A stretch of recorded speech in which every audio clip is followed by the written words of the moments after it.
Hello, everyone. Welcome back to the channel. I am the Maize Madman. Before we get started, make sure you hit that like button, share this with your friends and family on social media, and abound. And of course, subscribe. Also, hit that hype button so we get this to more listeners and viewers. Today, we are discussing Michigan's third quarter report card for each position. Be sure to drop it in the comment section what you give each position. All that, and of course, I'm upset. No disrespect, respectfully, but disrespectfully, it's disrespect. Don't be disrespectful. Those vile, disgusting Spartans, poor little bro, man. And I'm gonna tell him where I'm at. That vile, disgusting cesspool in Columbus, the other state, and of course, as always, I'm upset. Yeah, diabolical. All right, let's move on to our next segment. Third quarter season grades. We going position? Is that how we did it the last time? Yeah, position group. All right, by position group, we're gonna grade these position groups. All right, based on after the midseason point to this point, or are we taking the whole season? Since 9 games in. 9 games in. 9 games in. All right. Let's start with where we start. Offensive line. Offensive line. All right. Offensive line. Let's start there. Maniac, kick it off for us. What grade you give the offensive line? I gotta give the O line at least a B plus right now. B plus because they are the anchor of this team right now. They're the ones. We're the reason we winning because of the running game. It's been so consistent week in and week out, and they're getting better. They're getting better. Even pass block, it's not the best, but it's gotten better. It's better than last season. That's for sure. And I think these guys are starting, to get this nucleus. So I'm going B plus for me. It's probably our best position group right now. No doubt. I'll go next, Doc. For me, I'm gonna give it a C plus. Because I can't forget what was happening earlier in the season. I do think right now, though, they're playing better or as well as they've played at any point this season. I like the Blake Frazier change. Unfortunately, it came due to injury, but he's performed very well in that spot, especially his run blocking. I don't know if you've been paying attention to that dominant run blocking from Blake Frazier. So I'm gonna give it a C plus just because things happened before we got to this point. Doc, where you at? Yeah, I'm gonna go with Maniac on this. I'll give him a B plus. You have to remember at the beginning of the season we were expecting Babalola to play. Right. He didn't get to play, so Link got the start, and then Link went out, and then Blake Frazier went in, and they didn't miss a beat. So I don't think they are the biggest problem on this team. Right, I agree with that. What position group we got next, Maniac? Let's go running backs. A plus, plus. I'll go A minus. Just to not be perfect, right? Just to not be perfect. I go A minus. I mean, hands down, Michigan probably, if healthy, has the best running back duo in the nation. Again, arguably, you could argue, I'm not saying this bar none, hands down, but you can make the argument, definitely top 3 running back room in the nation. Our running backs are our everything, man. Hayes, he was our dog now. Jordan Marshall's picking up the slack. So without a doubt, running back room A plus. I like what I saw from Coulsdar. I like Jasper Parker when he run. He's young, but the future is absolutely bright for Michigan at the running back position. But so far, after 9 games, I'm going A minus. All right, I'm going A plus. I would give them 4.6 if I could. And here's why. If you start for Michigan since the bowl game last season, if you start at running back for Michigan, play all of the game without getting hurt, you get 100 yards. That's just a fact. Can't get around it. The only time that didn't happen was when Justice Haynes started against USC, got hurt, didn't reach it, but I do believe, well, maybe did he get 100? Did Jordan Marshall come in and get 100? He got something. No. Maybe it wasn't 100, but the point is, you start and finish the game, you get 100 yards at Michigan, and if you're in that running back room, and that hasn't changed. Doc, what do you give us? Yeah, I give them a A plus. In my opinion, our two team MVPs have come from that position group. Yeah, I agree 1,000%. What we got next? Yeah, everybody A plus and in the chat. I like it. A minus, A plus. Gotta be. Yeah. Somebody, Sullivan got A plus. Shout out Brett, man. Shout out my guy. All right. Brett. This is, I already know where this is gonna go. The wide receiver room. The wide receiver room. This is, I'm gonna try to be critical, not trying to be too hard. I'm just looking at it. I have to go C minus, man. The wide receiver room, C minus. And what's so bothering is to see that these guys are talented. Again, no, they're not elite receivers, but these guys are talented. They could get open at times, but they can't catch the ball. They can't get separation. And week in and week out, we hear fighting with each other, arguing with each other, like what's going on, what the coaching staff is doing. Wide receiver room, C minus. Absolutely worst position group on the field on the offense. Real quick, what the hell is a Z minus? Geez. Talk to us. Maniac, can you get us off this read this super for us? Yeah. Super chat, J.R. Morris, thank you for the $9.99 super chat. Do you guys feel Bryce would be helped by being put under center for a package of plays, or is it too late in the season to try this? I really like Chip's plays design and calls. Bryce will get this. Well, he does play. He is under center a lot of the times. Most of our play action comes like that, or they roll him out, or he does it from the shotgun formation. So, I mean, I think we've been good. How we doing is just a lack of execution. And Bryce, again, not seeing the whole field in its entirety. You can't just lock in on one zone and that's it.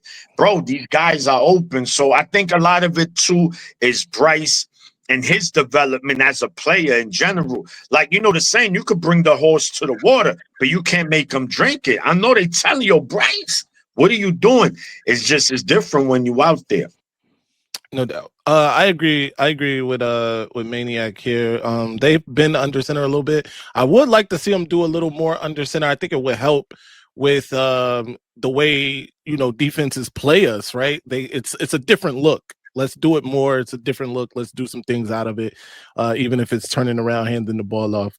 So that's where I'm at with it. But let's get back to the grades. I'm gonna give the wide receiver room a D as well. I saw my guy Goj, I think, gave him a D, and I agree with his other point. Would have been an F if it wasn't for number 4. Number 4 has lifted this room up tremendously. I'm gonna give him a D. Doc, what's your grade for the wide receivers? Guys, I'm gonna throw a flag on the wide receiver group. And again, I'm gonna piggyback off what Maniac said. Part of what we're seeing is Bryce's development and plus the rotations that the coaches have decided to play. Samaj has been out there the entire time, hasn't really given us what we needed. Goodwin, shout out to Johnny. He can get open, but he can't bring the ball in. I think if it were me, I would throw more 50-50 balls towards McCulley when he's healthy. But overall, we just haven't gotten what we needed out of that group. So see. That's a fact. Yep. All right. Where we going next? So I'm gonna do this group as a and then the tight end group, right? I mean, being that obviously it's another receiving group, but tight ends, right? It's weird with the tight ends. It's not like they're dropping balls. They just not getting put in. It's either 1 week they part of the offense, 1 week they're not. 1 week they part of the offense, 1 week they're not. So it's kind of really hard to get. a real good feel of the tight end room, but I'm gonna go C plus, just a C plus. With the exception we've seen though when they do get the ball, they do good, but it's just not consistent. So for me, the tight end room is a C plus. To me, they've been better than the wide receiver group as a collective group. Of course, Marsh is our best receiver, tight end or receiver, but I'm just talking about as a group, as a whole. I'm going C plus for our tight end room. No doubt. Good doctor. What we giving the tight ends? Yeah, I'm going to give him a B. I really liked when Tonelli and Zach Marshall got in there. It looked like a little bit like Colston Loveland and AJ Barner and Schoonmaker. And they looked like they were giving the team more than Marlon Klein gave, but it seems that Marlon Klein is the best run blocker, and that's getting precedent over everything else. So I'd give it. Yeah. And you're right about that. Marlon Klein, the best run blocker by a mile, it would seem. But that said, I'm going to give them a C, just a solid C.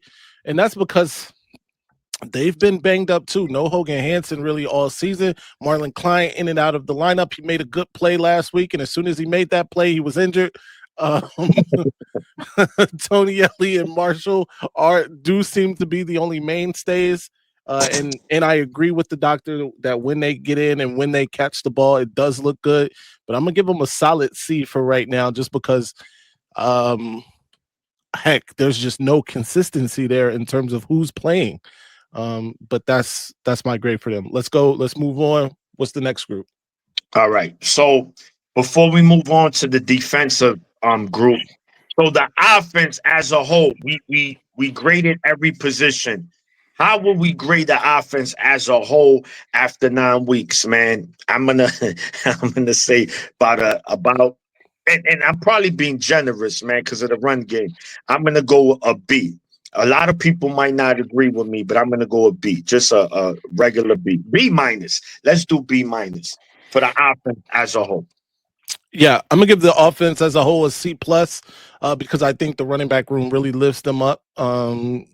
But yeah, the rest of the offense and the offensive line has played well too. So C plus for me.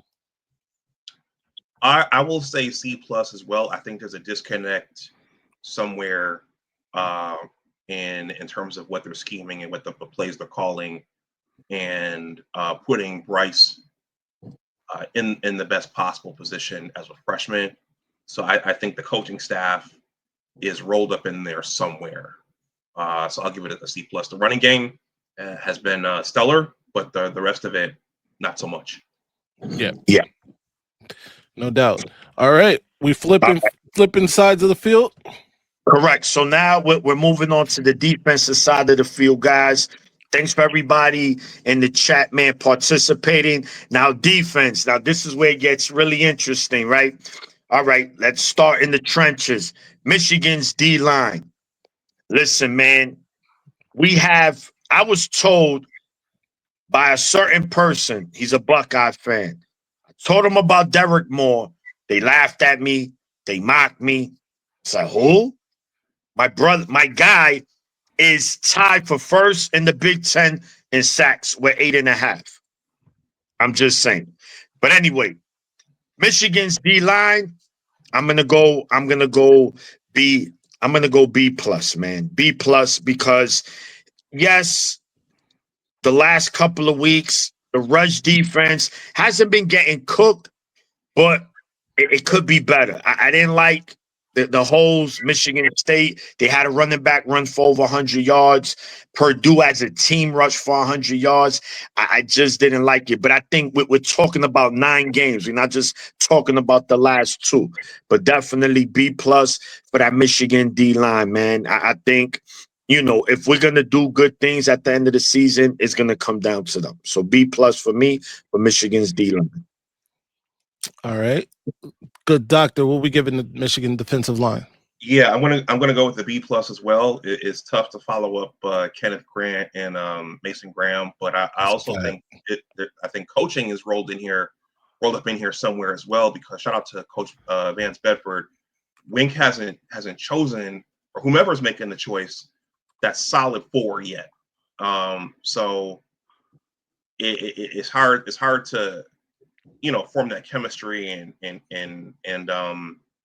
just form that continuity if you haven't established who that first four is.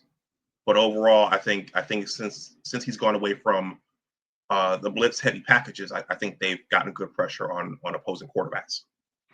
Great No point. doubt. Great point.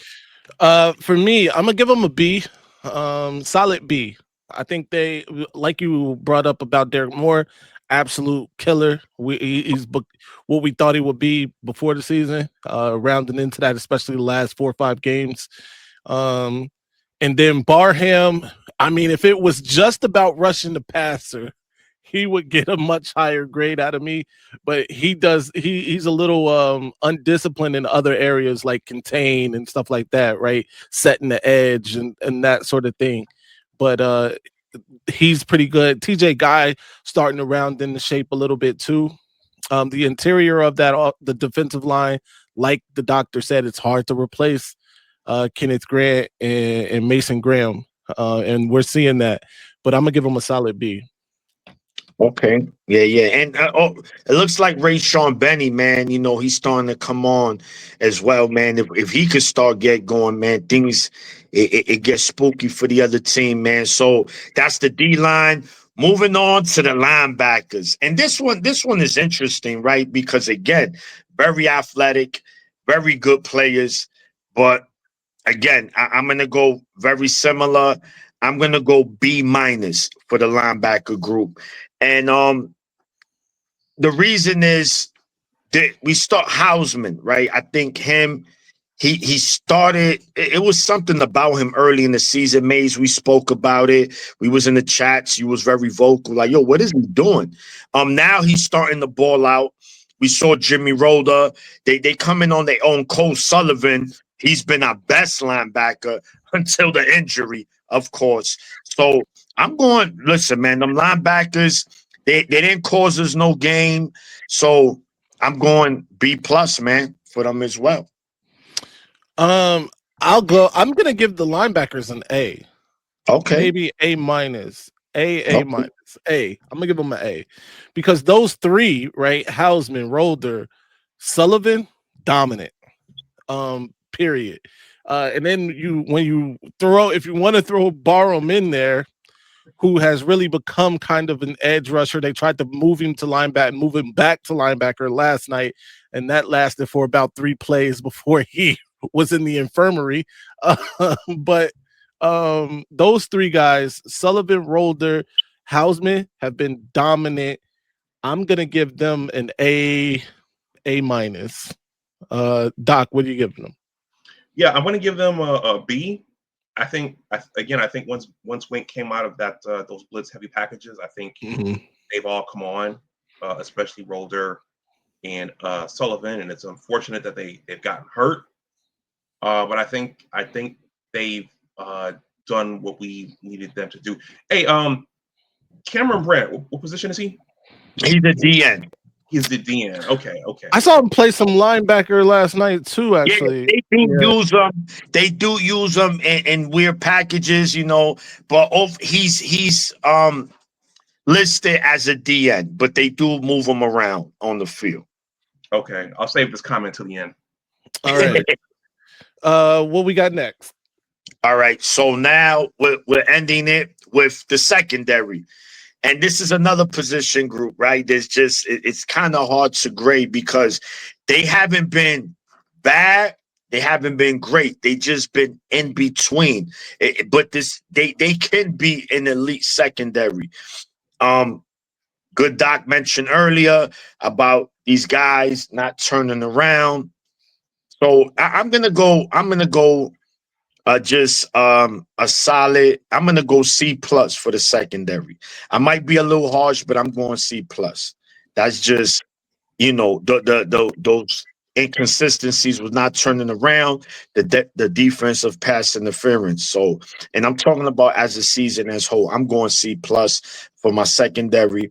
And they filling each other out too, man. A lot of rotation going on. So sometimes it's hard to get that continuity within that position group. But C plus for me for the secondary. But I think, you know, they a solid secondary, just to say the least. Yeah. Good, Doc. I'm gonna let you go next. What are we giving the secondary? Secondary's getting the flag, man. The Sugar Hill dropping all those pick sixes. Oh my God. Man. The pass interference calls, not turning your head to find the ball, but you can probably attribute that to coaching. You know, your elder statesmen back there are Zeke Berry and Rod Moore, who hasn't played as much. But I think one of the bigger things is, and this might be coaching again, the run fitting and also the tackling. Yeah. The tackling in space that was critical to our national championship team. Yeah. And then there was one more, just playing undisciplined. Yeah. And that's probably attributed to the coaching staff. But as a group, there's a little ways to go there. Yeah, I agree with this, man. I'm gonna give them a C minus too, and it's because of everything the doc said. Look, are they talented? Yes. In fact, I can make an argument that Jay Sanders, the true freshman corner, has been Michigan's best technical corner all season. Although Jair Hill he's been there, he just doesn't catch the ball. And he gets a lot of flags. He doesn't turn his head. There's some things to work out. There's that. But here's where it bothers me the most with the secondary is the missed tackles. The open field and missed tackles is killing this secondary, right? Mostly in like run support. I see it a lot, but the missed tackles, and I'm not going to name names because I got in trouble by a member of this secondary's mother, so I'm not going to call out any names. But the missed tackles is a huge part of why I got to give this group such a harsh grade. And Doc alluded to this too. This is probably Michigan's most undisciplined group, which is kind of a knock on Lamar Morgan, who I like a lot, actually. But this is Michigan's most undisciplined group on the field on either side of the ball, in my opinion. And I'm not talking about undisciplined in technicalities, although turning your head is a pretty big technicality too, or getting your head turned around. But I'm talking about everything else after the play. They are undisciplined and things like that. So that's what I'm going to give this group right now, a C minus, because of all of those things. Okay. All right. So now that we know we broke down all three position groups on the defense, now it's to give the defense a grade as a whole. I'm gonna go B, just a straight B for me with the defense. It could have been a B plus, but the way we got manhandled at Oklahoma and USC, I just didn't like that. So I'm gonna go B for me. Yep, I agree with this grade. B for me too for the defense. It's a lot to like about the defense. And they've bailed Michigan out some, right? Even against a team like Purdue, they probably helped us a whole bunch, actually. So I'm gonna give them a B. Doc, what we giving the defense as a whole? Yeah, I'll give the defense as a whole. I'll give it a B. You know, aside from, you gotta deduct points for the Oklahoma game and USC. USC was more of the run fits and just players not being on the same page, but also they've got to, when you get the quarterback in your arms, you got to wrap him up and pull him down. And yes, that Mateer, that touchdown throw, that long completion that he made that put them in position to go up even further. He was, if the player just wrapped him up, they wouldn't have made that play. So that's a fact. Those will kill us against Ohio State. Yeah, very much. Yes, sir. Shout out to my guy Toast. not next weekend because we got somebody, a special guest next weekend. But the following weekend, you should come up, be a special guest co-host. We'll talk about it though. All right. Let's move on. Final. Real quick. Yeah, Oh, the last one. Oh, the special teams. Special teams. And we didn't talk about the quarterback either, but let's get to it. What are you giving special teams? F special for me. teams. You're getting a D. We getting a D. D for me straight. I ain't gonna say it's not gonna sound right. Just a D. Right. You got a pre-pause? Was that a pre-pause? Yeah, definitely. I was gonna say, I'm gonna say it now. Pop say they get straight D from me. That's it. Hey yo, what the fuck? Sorry, Doc. Sorry, Doc. No, that's okay. That's okay. I was thinking, is anyone else, is any other team in the country returning kicks? Because for us, we're not getting any explosiveness on the returns. Nothing. Horrible. Second, I would even Savada's missing kicks. It's bad. Right. This is one of the worst special teams units I've seen Michigan have in a long time. And I'm gonna be sick if they the reason we lose a game down the stretch. Yeah, and it looked like the Hollenbeck, some of his punts were getting tipped. They were. I'm not gonna call out any names, but yeah. Well, guys, I mean, I see where the clock is, but I mean, are we going to love on the coaching staff a little bit? Just really, really quickly. I'm not going to throw a flag, but they're going to get the whistle. The coaching staff. Oh, we could grade them. Go ahead. You know why? Yeah. Okay. So I'll give the staff. I'll give them a B- because some of the game planning and the scheming. Wink was going blitz heavy in the first part of the season. It doesn't really seem like, in terms of Rice in the passing game, they're not positioning. I mean, it's a combination of his inexperience, but it seems like in terms of scheming him, they're not positioning him and the wide receivers to be as effective as they could be. And then just the penalties, the discipline and the penalties in the defensive backfield. It seems like, when we were good, we were for the most part disciplined and penalty free. So there's something there that they're not doing. Yep, I agree. Maniac, go ahead. What we giving them? Look, C- for me, coaching staff. This team, with the exception of the Washington game, name me a game that this team came out ready to play. Man, they look fired up. Absolutely not. The same mistakes over and over, week in, week out. C+, hands down, man. I'm very disappointed in this coaching staff because all these guys were here last season, just for the most part, and now we shouldn't be looking the way we look, man. So no.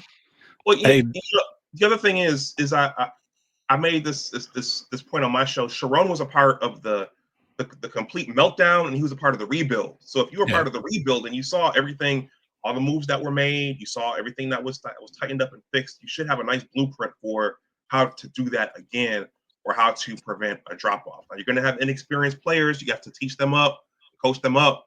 But it seems like Sharon, since he was a key part of the rebuild, he should know what to do. And it's not clear that he's known what to do. Yeah. So for me, I'm gonna give the coaches a C+, C. I'm gonna give them a C. Here's the thing. When Sharon took the job last year, everybody praised his coaching hires, right? Everybody loved the Wink Martindale hire. Kirk Campbell, I'm not sure that we loved it, but he was here. He was the quarterback coach before.